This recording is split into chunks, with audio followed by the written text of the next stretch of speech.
Hello, and welcome to another episode of Fishing for Answers. Today, I'm here with Angelo Longo of Longo Cybersecurity. Tell us a little bit about yourself. Hey, all, I'm sitting here at the beach, as you can quite plainly see. My name is Angelo Longo. I've been in the industry about 35 years, the IT industry. Information security, I've been in it about 25 years. I work for a number of different companies that you well know, popular cybersecurity companies and large companies like them. I've been a CISO a number of times, and I have the gray hair to prove it. I enjoy riding my motorcycle, sometimes having a nice bourbon and a cigar, and doing taekwondo when I get around to going back to practice. So there's my little ballywick of fun that I do. That's awesome. My wife actually won the Taekwondo World Cup back when she was in high school. That is awesome. I'm only a second degree black belt, and that means nothing when you're not training. It just means that you can hurt yourself. That is very respect. That is very respect. Much respect to your wife. So Uh, well, she's not training anymore either, but anyway, that's very cool. So how'd you get into cybersecurity? it comes stems from me getting into IT. Basically, I fiddled with and worked with electronics and such like that most of my life.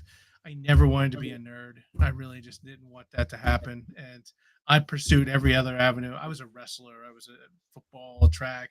I did everything I could to not be in that mindset and thought process. I pursued business degrees, got an MBA, but every time I turned around, guess what job I had? I was the computer guy. I was the guy doing stuff. So that Yeah, led to you must one be thing good after at it then. maybe I'm a natural. Maybe I've just everybody was just shove me in that corner. I don't know which one it is, but suffice to say, I got to a certain point, and I was said, you know what, I'm just going to embrace it. So I jumped into IT both feet, and then from there, it led me to a point where I got an opportunity to work for a large company that doesn't really exist anymore. It's called McAfee. So whatever their name is now, I don't know what they are, but they when I went to work for them, that's really the start of my IT security career. And ever since then, it's just been completely focused on that, delivering IT security to the point of trying to bring large companies to build programs that help them remain secure in some such a way and fashion. So Yeah. that that path is a long and drawn road. So Still to this day, whenever I hear McAfee, I'm reminded of I don't know if you ever saw the video, How to Uninstall McAfee Antivirus, by John McAfee. I happen to be I'm guessing based on your laughter, you've seen it before. I was there during that time, and we were technically not. If I recall correctly, we were not supposed to watch it or comment on it, at least. So, but it was very So, entertaining. obviously, everyone immediately went and watched it. I think it was on every screen. It was yeah, if nothing, the gentleman was a smart gentleman, in some respects, and very entertaining in another respect. So, I have no idea that's what all. you're talking about. All uh, right. Well, we could really derail and go off subject on going down that oh rabbit yeah. hole. Um, well, very cool. Same thing in terms of how I got into cybersecurity. Only the difference is I always knew I was doomed to be a nerd. What's funny is now that I'm running the company is I'm probably the least nerdy I've been in my whole life. So, hey, I climbed out of that hole a little bit running a tech company. But uh, so tell me, what have you found in your time as a CISO works best in terms of security awareness training? I will state that it can't just be one way. It's security awareness is like a in and of itself is a program because you need to deliver a message. It's marketing, for lack of a better term. Oh, You thank you. have to. I actually keep saying we've got to bring marketing to it. I thought I was the only one, with that anthem. So I'm No, happy to hear you say that. Tell me more. Tell me more. So remember, you're trying to deliver a message that says, "Hey, you need to be secure. You need to do things. You need to be wary. You need to be, you need to have some forethought. You are part of the security equation. You're not. We don't. There's not just a wall that keeps everything out that says you cannot pass. There are things that you have to do to keep that wall in place. There are things that you have to be party to keep it clean. There's things that you have to be party to not leave the door open. That's the fact is, in any business, any house, any building has doors and windows. Those Yeah. are entry points for anybody who has the will to get in. That's the same with a business. That's the same with an IT infrastructure.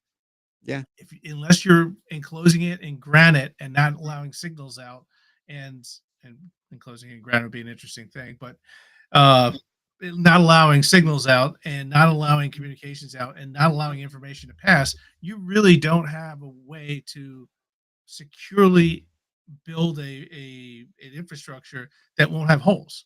So if it's going to have holes, you need to defend those holes. Those holes need to have a gate, something that keeps things going in and out in a proper fashion, stuff like that.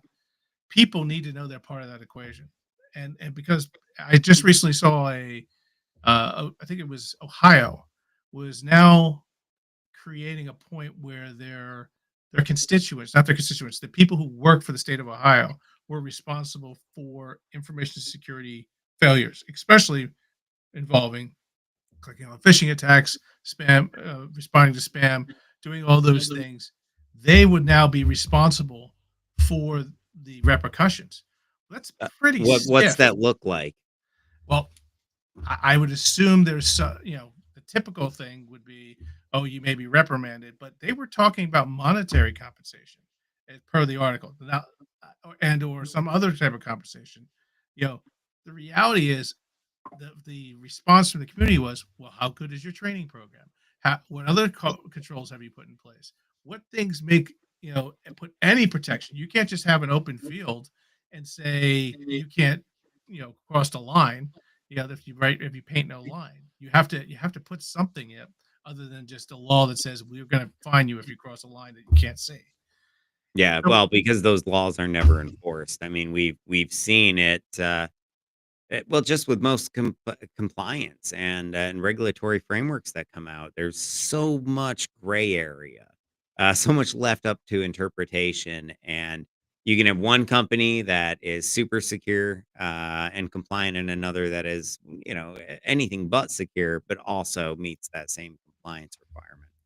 Now, you- before I want to come back to marketing in cybersecurity awareness, but you mentioned this law where there are going to be punitive or potentially punitive damages if for an employee that clicks on a fish.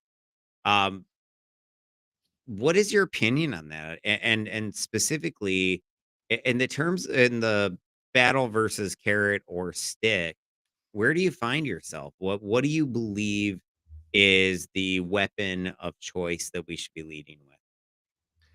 I think we should carry both a carrot and a stick personally, but the stick needs to be used in moderation and should be something that's it's taken out only when necessary. The carrot should be what's in front of people most of the time because we want to engender good behavior. We don't want to reinforce the fact that this is bad behavior. We want to reinforce and build up good behavior so people will look to do the right thing when they're doing it.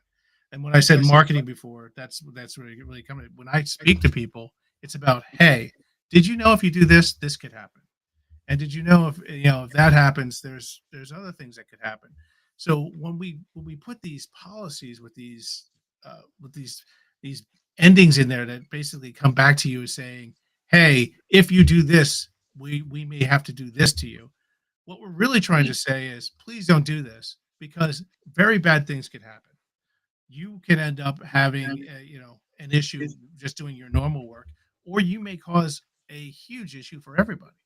The issue at hand comes back to, I believe in positive reinforcement, but I don't think you can take away the stick because in the end, that's probably your legal piece at the end to say, hey, if you've done something, you stepped over the line on purpose. You've done it purposefully to say, "I've done this." That's a completely different scenario from somebody making a mistake. Somebody Well, yeah, I mean, if there's ever malice, I think the stick is the first thing you go to, right? Yes. But for the average person, they don't do it on purpose. They don't mean to. And and I agree. I think that we lead with the carrot and really reserve that stick. Now let's go back to this employee in Ohio that works for the state. Say they click on a fish and they get the entire government, or that their entire department or division infected with a ransomware attack. It's successful. They either have to pay or regardless lose, have all kinds of downtime, lose a ton of money. Who's to blame? Because is it really that person that should be penalized, or if is it the people running the awareness programs? And I don't know anything about the how the awareness program is run in the state of Ohio. I Nor do do I. know how I see it run at a ton of different organizations, as well as some state governments that I have had the opportunity to look at and even provide training for. But I think too often we have that once a year training and or even once a quarter training. And I don't think it's adequately addressing the problem because we're training people on all kinds of knowledge when we, in my opinion, really need to be building that pattern recognition, training them to trust their instincts, helping them hone in their instincts and learn how to refine them. And the example I'll give is that when something flies at our face and our body's instincts kick in to defend us against whatever it happens to be, that is our instincts. It is our body's natural self defense.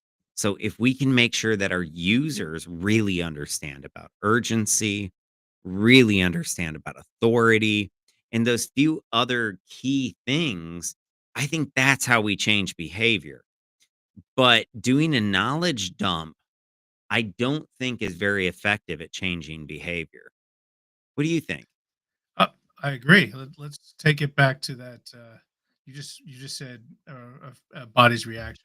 Let's go back to Taekwondo. You don't. Yeah. I'm not able to react unless I practice, unless I know what I'm doing, and then I practice what I'm doing, and then I can react. And probably most fights end up being the first probably couple moves you learn in Taekwondo. They're not going to be a spinning back kick to the face or anything like that. It's probably going to be block punch, and if you get into a fight and then run away, it's that's probably going to be what happens if you have to defend yourself. Maybe a little more, maybe a little less, but that little thing of just being able to block and punch bring something different to your body because it's reaction time, and the more you do it, the more you know how to do it. You bring a quicker reaction to this is bad, or let me stay away from that. Let me It's conditioning that makes you exactly so good at it. It's that muscle memory. exactly, and I think I agree with you. You got to build on that, and so these long drawn out education programs with movies that a lot of people just let's face it, hit play, hit mute, and walk away, and then go try to answer the questions until they get them eventually right. Hey, I've been that person before. I mean, when I used to work for the federal government, Mhm. they would give me this class or this video that wasn't about security awareness. That they would tell me I was doing my security awareness training, but I'm learning about, this law and what paragraph and what subsection that I have to follow. And no one cares about the letter of the law, and I don't know, to me, it didn't really do anything to engage me. I didn't really see the value. Most of the simulations, even if they were really about security, were just so fake that it was very hard to relate. And so I was that exact person. That's honestly part of the reason that I founded a security awareness company, because I had been through the training with so many different places and it was just terrible. In most cases, it was terrible. But I don't know about you. I haven't seen a whole lot of entertaining training when it comes to awareness. No, I will state the fact that, one of the things you just said is the training really isn't for the individual. Let's face that. The training is, I'm going to let the cat out of the bag, is CYA for the company. Because if they don't offer training, then they didn't do their due diligence. And if they didn't do their due diligence, how can they come back to you and say, I'm going to smack you on the hand because you did bad things? So I could always argue I didn't know. But that paradigm is a problem. At least when I touched the stove when I was a kid, I learned You it was got hot. burnt. So that's it. Doesn't no one seems to. Everybody just keeps touching the stove, and they never learn it's hot here in this situation because I don't know. Well, I This think it's because they don't get burned. I Yeah, mean, we don't do enough, I think, to involve the person in their own cybersecurity journey. So maybe we tell them when they fall for a fish. We rarely tell them when they do something right. We rarely praise them when when they report a fish. But even at that, we're at best trying to play a game of catching them doing the wrong thing, when I think the goal should be catching them doing the right thing, trying to catch them to do that, and praising them and encouraging them at that point. And I think it's just a fundamentally different approach to how we go about driving better engagement. I heard some advice the other day on this show, and I'm gonna have to go back and watch some past episodes to figure out who gave it to me so I can give them credit. But the advice was to give that person some homework, and you basically you say, okay, we are going to teach you about the different phishing tactics, and here's how they use urgency to get you to click. And then you give them homework and you say, now what I want you to do is go home and teach your parents about this, or teach your children about this. And the point that they gave was that when they go home and they start training people, they become the expert in their eyes. They become the expert when they're at home. And it forces them into a different mindset around cybersecurity. I thought it was just brilliant. But to that exact same point, and I think a different side of the same coin, there was a study that found that when you can contextualize training to the individual, it is 15 times more effective, which means whether you're making it, personal to them at home or mhm. contextual to their role, it makes it more effective. And I You know think what? Let that's me speak. yeah. I want to say something about this. You just said something that resonated with me in two different ways. One, back to the Taekwondo mantra. What's the thing that they make you do as you elevate in belts?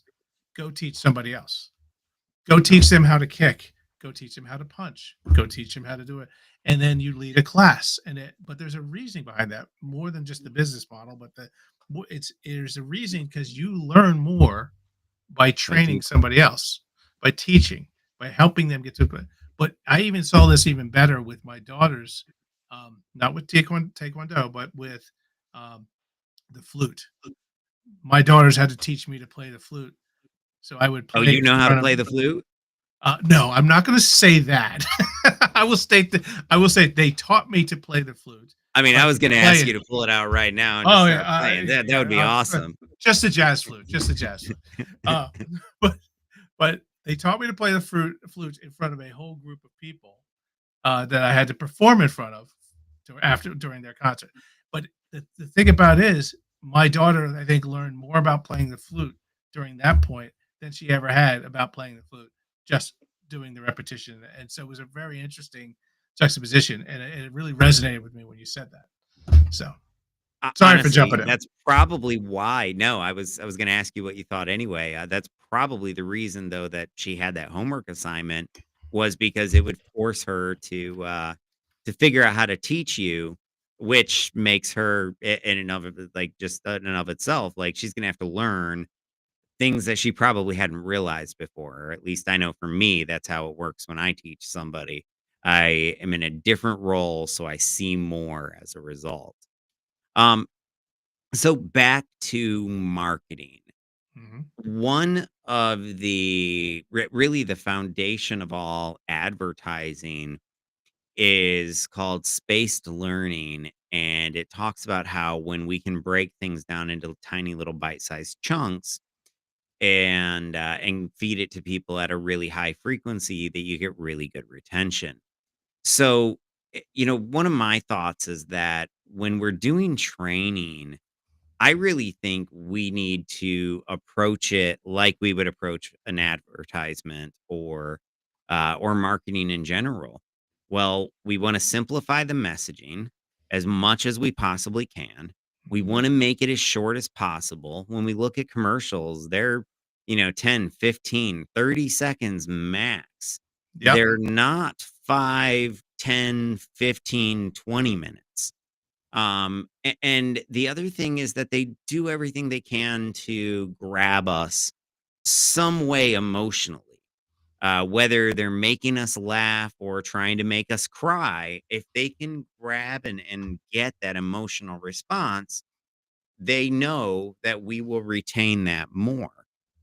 And so I think that's why we need to bring in more marketing. And so if we're building a program around that, well, what do? We make sure that it's bite size, little 30-second snippets, and that they're frequent. Well, you know what the cool thing about a 30-second video is? You can run those or send them to your users twice every single week of the year, and you still won't even have eaten up a full hour of time. And I think that's a powerful thing to remember, is that when you do that, you've got the ability to do so much more with so much less. And that's for the user that does all of it. But because we're there more frequently, so what if they do all of it? If they do 50% or even 30%, you're probably happy. I mean, yeah. I mean, the reality is you want to get engagement. You want people to respond in kind, to say, and asking when they ask questions, it is the ultimate form of engagement. Hey, what about this? How about this? I got this. Those are the things that people are responding with. They're saying, "Hey, this seems suspicious. I got this email. I didn't know if I should open it." You know, Yeah. that could get old after a while for the person having to receive that, but at least you're getting engagement from the people in question, and that helps you deliver on that promise, that need of getting people to fully understand how they need to be part of the security wall, part of the security infrastructure. Uh, you know, I wholeheartedly agree with that sentiment, and I love the idea of the short bites, the dare I say, TikTok of responses, but that resonates. It clearly resonates with the youth Yeah. of today. So Well, how yeah, and to that point, who are your two most vulnerable groups? I know what it is in most places, but I'm curious what you see in most organizations that you're looking at. typically I see, the people who are very inexperienced, very young, and then I see the ones who are very old, and I use that old statement very much more lightly than I did before because of all the gray. But Same, same. Um, but having said that, those who have less experience on computers, people who typically don't use computing environments in a fashion which is respective to business. Some people have a phone, but they may not use a computer every day for the things that you and I may use it for. Yeah.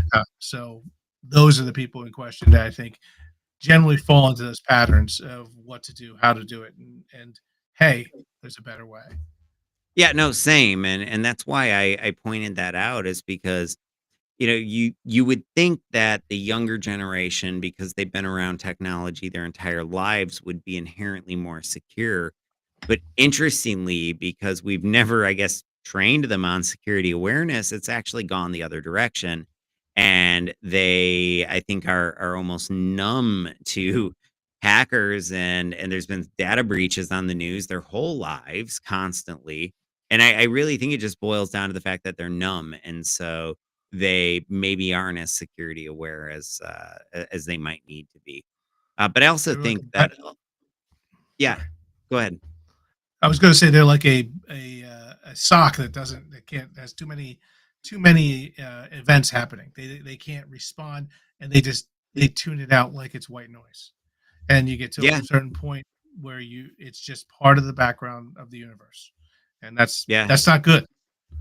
And We that's how need to you have draw. an incident where the news headline reads, "They knew about the problem 3 months before the breach and never fixed it." I mean, how many times have we heard that headline? I countless. Yeah, repetitively. So Um, so actually, I think that's a great subject to have us pivot over to AI. I think sure. AI is gonna be able to help us tremendously with things like that. But before we go into the what are the good things that AI can do, let's talk about the bad. I have already seen role-based phishing that are the phishing attacks hitting my people, particularly finance, but not just finance. And they seem to be AI driven. Have you seen anything like that with your or within your role? And if so, talk a little bit about what types of attacks you're seeing.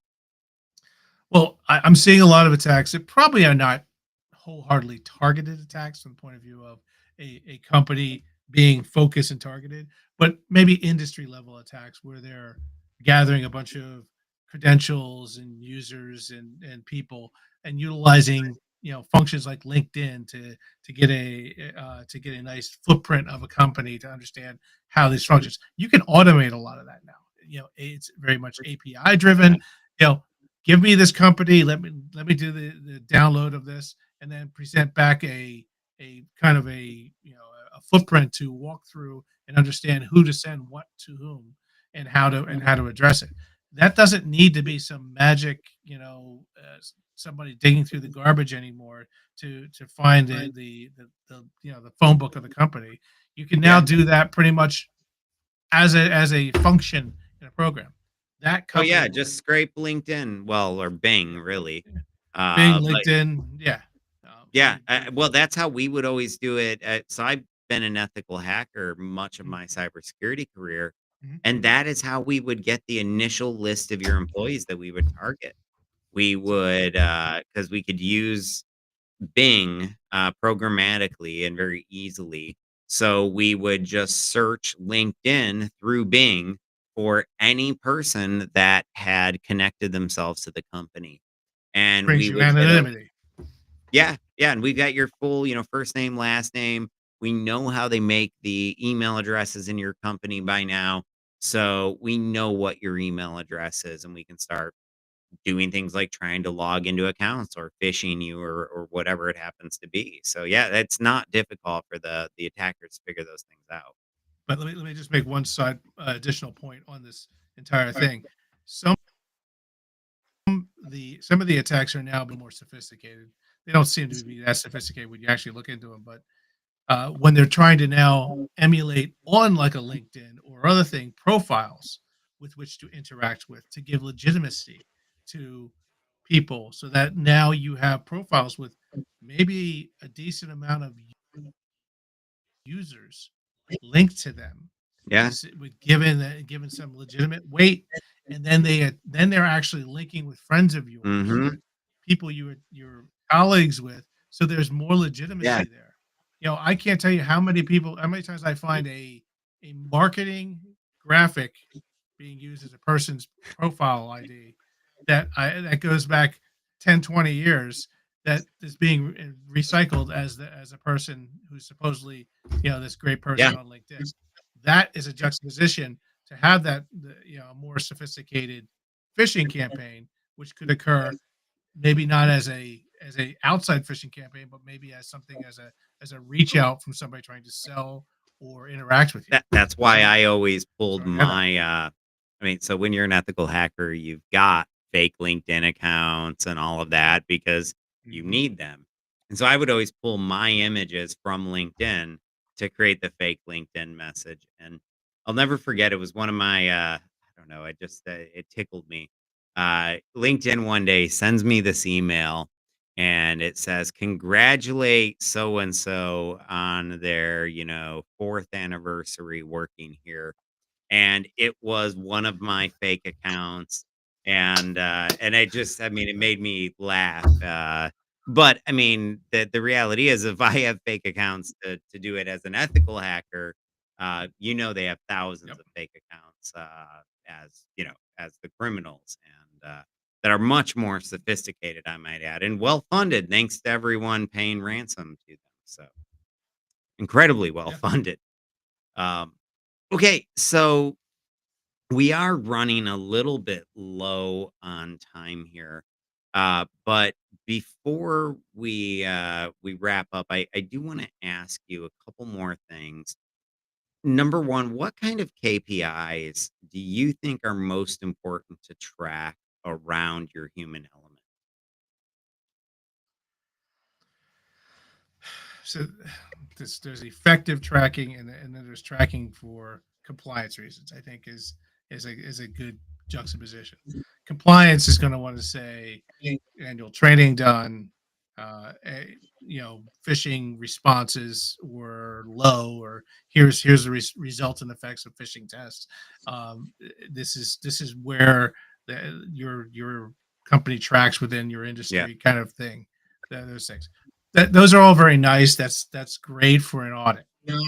It's not what I want. I want something which is respective to delivering a true cybersecurity posture.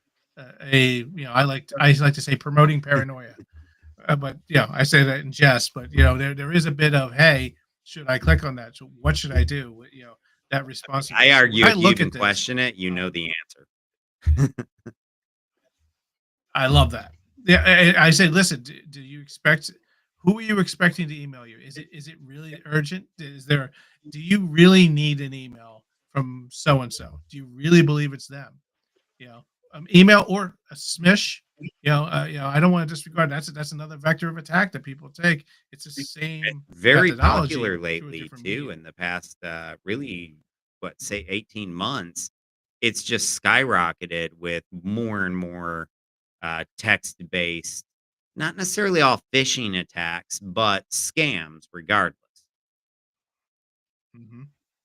I mean, in the end, maybe, and I think that's another thing that's happened because of this is getting away from the direct phishing scam, standing up hosting a domain, Mhm. pretending, why don't I just take over an existing domain, which has a footprint, which has a Yeah. reputation, and hide within that, and then link to a valid account and have you go in. So there's no checks that would say this is Mhm. invalid.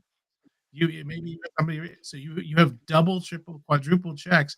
The issue at hand is making the awareness of, why should I be entering my username and password Yeah. here? Why should I be entering information here? Why should I? That's the awareness I want my users to say, I don't really want to do this. I want to not do this. I want to put some type of paywall, or not a paywall, but a something before I buy something online. I don't want to put my credit card information in directly. Use a I don't want, pick one of the organization, pay whatever organizations that you could have a modicum of security with. That's what I want to engender in people, whether that's grandma or whether that's the CEO of an organization. Because to be frank, most of the problems that you mentioned, the problem people, they tend to be the executives of the organization as well, because they want to do stuff outside of a normal employee's role, because they have a desire to have control, and they don't realize that control makes it Makes them a prime so, target. the safety drops. Yeah. Yes, exactly.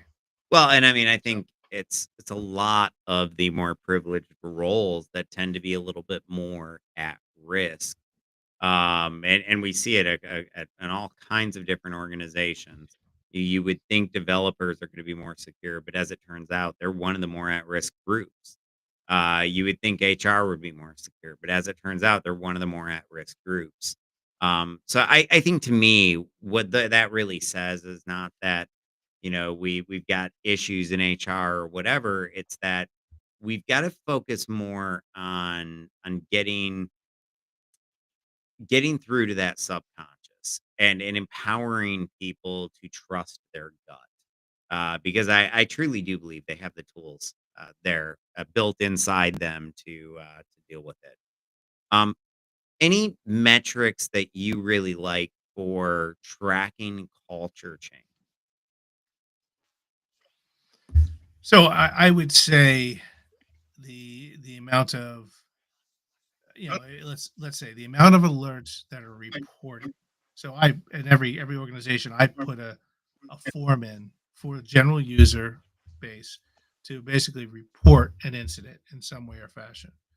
Um, and so when I look at that and look at how people interact with that and the importance that people put on that, that's a metric which I believe, as if you could show over time an increase in the amount of events, because events will happen. I don't care what kind of organization you have, you will have events. Will your users utilize a tool like that to report an issue? Will your users? And it starts with, hey, let's get the idea out there. And then it starts with, oh, let's just send Angelo emails to a point where, okay, we have a system and methodology that can report it. Additionally, and we're just strictly talking about email here, obviously, and there's phishing, but there are other things outside of this, but let's focusing on that. There are functions within Office 365 and Google to report suspected fishes and or just spam or whatnot. That helps not only Google and Microsoft fight against them, but it helps you identify them in your organization and be able to target them to remove them from your email servers and Yeah, such. The issue at hand is that measure and that metric, as you allow and engender people to do that, you start seeing a much more robust relationship with security from the end users, because they start asking questions, and that back to that question asking thing, back to the reporting thing. When they ask questions, yeah. they're invested. It's I so like it, and I agree. Reporting is our best metric to understand culture. The more reporting that we have, and it doesn't even have to necessarily be incidents, just like you said, suspected fish. Man, that's a great mhm. indicator of culture, and so I think that is one of the best ones. I also heard somebody say that if you can figure out how to measure it, the if you can measure the time to remediation of a new employee today and track that 6 months down the road and see if the average time shrinks, that's also an indicator. I just also think that's going to I be a mean, see if difficult, you can get that yeah, metric. yeah, exactly. That's going to be a hard metric to get. Where reporting, that's a fairly easy, straightforward metric to get your hands on the data Yeah. for. Well, thank you so much for joining today. Any final words of wisdom to leave before we end the show? I do another podcast. I will admit that. That podcast, I always end with the same mantra, and I stole it from somebody else. And it's complexity is the enemy of security. And so the thought process is the more complex you make it, the less secure you are. Because if you can't explain it, can't in simple terms, then you've probably created something that really isn't secure. And I think that was Bruce Schneer was the original one who did that one. And properly stolen and used again right here. Well, So I like it because I mean, take all of these new tools to discover deep fakes. Well, what's the best defense that we have against deep fakes? Policy, procedure. We don't need some fancy tool that may be effective now, but who knows if it'll be able to detect those, deep fakes 6 months from now. um, when we can just create good policy and procedure for our people. And if they follow it, we don't have to worry about deep fakes causing somebody to wire $1 million to the wrong place. So I, yes, the love it. basics, just do the basics. It always starts there, doesn't it? And ends there too. Yes, it does. All right. Well, thank you for joining us for another episode.